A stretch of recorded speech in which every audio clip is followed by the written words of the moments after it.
Okay, guys, it's been a while since I've made a video. I'm going to dive back in and do a quick game breakdown with NHL Research Station publicly, but I'm going to encourage those of you in the public to come inside and get some coaching and become a VIP at DFSArmy.com. The track record speaks for itself. We've got a wall of wins up here that you can certainly check out and go see how many players we're putting on the leaderboards every single night. But most importantly, see the tools and see the fact that you actually get somebody to answer your questions. You may have questions. We've been dealing with a lot of questions lately, which is what's bringing me out of the woodwork and making me produce a video again after taking a little bit of time off because, hey, we all burn out. We all kind of get into routines and ruts and whatever, and we need to reset the system a little bit. So today's 4-game breakdown is going to be centered on more of a macro view, what I might focus on and how I might focus on it. But you're the one that's going to have to dig in and select the plays. That's not what I'm going to do. I'm not going to tell you that this guy's going to smash and this guy's a lock play or any of that stuff. I'm more going to tell you what I look at when I go through these types of things and do a little bit of quick research and help me guide other players towards becoming better players in terms of using those tools. So the link in the description down below. DFSArmy.com, coupon code CHOP, CHOP, triggers at 20% off. Most importantly, come inside, get the coach, and get the answers to your questions. Because we might turn these into live streams, and we might turn these into real-time question and answer sessions with set times that people can count on and depend on being consistent. And if we get to that level, we need to see a lot of support. I need to see likes on the video, subscribes on the video. I need something to push me to seeing that it is worth my time to actually invest that kind of commitment back into the community. I have no problem doing it, but I'm not going to be talking to 3 people. I want to talk to quite a few of you guys and guide you all and teach you all to become better players. So that said, let's look at today's slate. I don't have the Vegas information in here right now, so I'm going to have to go over to our betting model at Beat the Bookie, which is a sister site. It's our sports betting site. If you've never seen it before, there are an awful lot of coupon codes for DFS Army members or brand new Beat the Bookie members or whatever.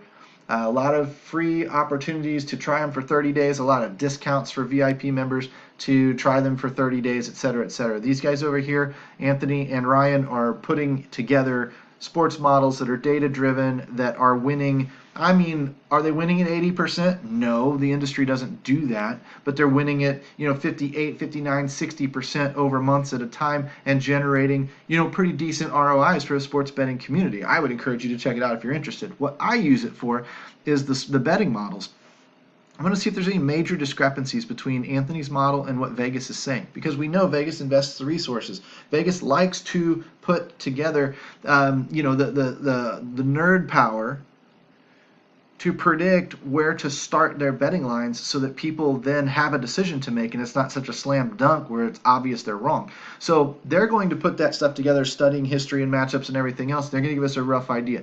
On any given night, hockey's a very volatile sport. Obviously, Ottawa's only implied to score 2 goals tonight. They could score 6. But if we took these 4 teams and played hockey 100 times, generally speaking, we're going to run somewhere in these parameters. And that's what we're banking on tonight when it comes to DFS. So I'm going to look at now there may be discrepancies you feel you want to gamble on, leverage ideas that you have because you see 3.2, 3.1, 3.2, 2.8, 4.2, 1.8, 2.7, and 3.7 in a betting model somewhere saying that implied goals scored. Well, Edmonton's off the chart tonight. Great. If you see that Edmonton's off the chart tonight, then you have a decision to make. If you're talking about cash games, you're going to be saying, well, maybe I need to focus my energies there because everybody else is going to be there. It can't hurt me too much if we're wrong. It certainly helps me if we're right. And I'm going to just put a lot of my energy into finding proper plays there. Now, if you're a GPP guy, you might say, well, if everybody's going to go over there, I need to fade that because in hockey, that chalk busts more often than not. Yes, it's in the best scenario. Yes, out of 100, runs of this slate, 65% of the time, Edmonton scored the most goals on the slate. But that means 30 some odd times they didn't, which means somebody else did.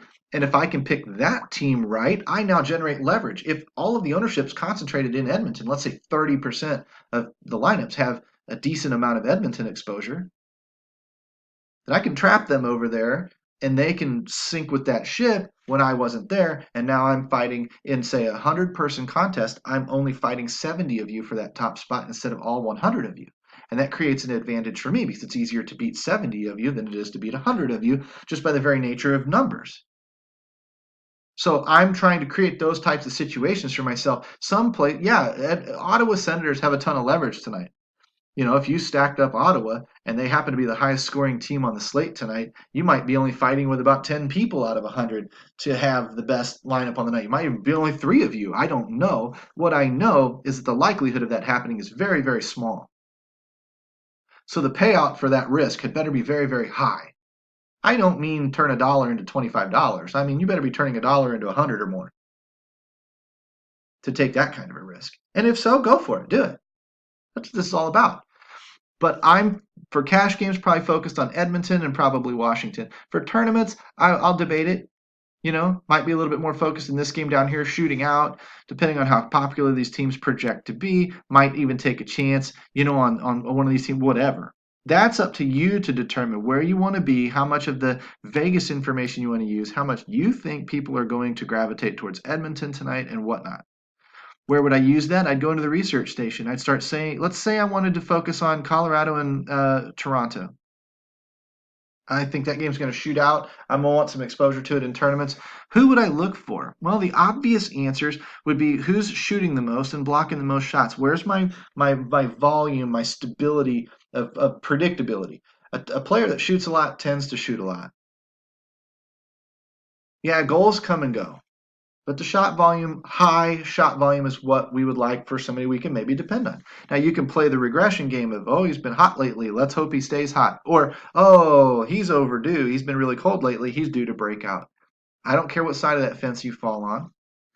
But if we're looking at the shot volume, we're looking at the top line here. We're looking at the top line here. Duh, right? Everybody else knows top line's where all the talent is.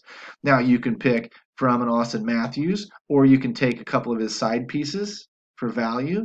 Nathan McKinnon, side pieces, whatever you want to do. You can cross lines, and you can say, I want a line 1 player and a line 2 player.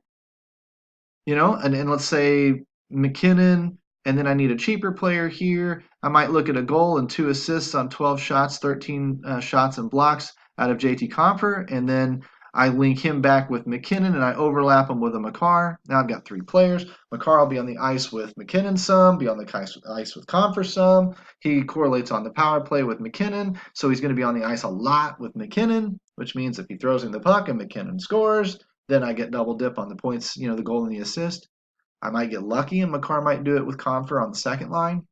There's a lot of correlation in there that you can play off of. I might stack it twice. I might do all sorts of crazy stuff depending on how confident I am or how much I want to be all alone in my lineup, if I end up being right. Same thing with Toronto. You can be focused on this top line, but Tavares isn't a bad one with 22 shots on goal and block shots and 6 points in his last 5 games. It's not terrible. You could come all the way down here, too, to a Tyson Barrie. Really wanted to with Tyson Barrie. That's a revenge narrative fact, isn't it? Tyson Barrie was an Avalanche, wasn't he? So you get down here, you're on the power play 1, you're on the 3rd defensive line. If you're getting upwards of around 20 minutes, that'd be a good thing. In your last 5 games, you've got 2 goals and 2 assists. You've got 18 shots on goal and block shots. That's not terrible for what the price probably is to play him. It's going to overlap a little bit with this top line. Now, I'm not saying that that's the smartest play in the world, but I'm saying it's not terrible if you're looking for some value. If you're looking for places to go, guys that are playing fairly well currently. Now, would I say Tyson Barrie is a better play than Morgan Rielly? No, I did not say that. But dollar for dollar, it does make some sense if you're going to spend your money elsewhere. Scroll down a little bit more, Pittsburgh and St. Louis. I probably wouldn't be on that game too much because honestly, St. Louis is a goal suppression team. They focus on defense, get down in the corners, control the puck possession, etc., etc. And Pittsburgh, while they can score with the best of them, is going into a situation where they probably have a little bit lower ceiling most of the time. Doesn't mean they can't score 8 goals on St. Louis. It means they probably won't. Therefore, their ceilings are a little bit capped, meaning their prices haven't come down to support that, meaning they're probably all a little bit overpriced and probably a little bit more of a tournament type of play, especially considering they're not in the best offensive spot of the night to begin with. Edmonton, however, is. If you wanted to be really crazy, throw some Ottawa skaters in there, hope the upset happens. Perfectly viable in NHL. But if you're a cash player, you want to play 50-50s, head-to-head, stuff like that, you're going to run up against a lot of Edmonton tonight. I would suggest you consider taking a little bit of it yourself. You'd be looking squarely at your McDavids, of course, James Neal, maybe. Klefbom, look at the floor on Klefbom. 12 shots, 22 blocks in the last 5 games. That is 33 shots on goal and 34 shots on goal and blocked shots. Almost as much as the top line combined. That's a huge floor. It's a great place to start in cash. However, with no goals and no assists, you really don't have much of a ceiling. So for a GPP play, I might say your ceiling is capped unless you get lucky and he scores a goal. God forbid he scores 2. For cash, though, I would say it's probably a very, very strong play because it gets you access if he does end up with an assist on a McDavid or a Draisaitl goal. Being that they're all on the power play 1, they're going to share a lot of ice time together. It would be a cheap way to get access to both McDavid and Draisaitl and then get out of there and focus somewhere else. I don't know that I'd focus a lot on third line or lower defensive pairs because the production in Edmonton typically is very, very top heavy towards the few that do the producing. I would scroll down a little bit to Washington and LA. Let's say I wanted to focus on the Washington game.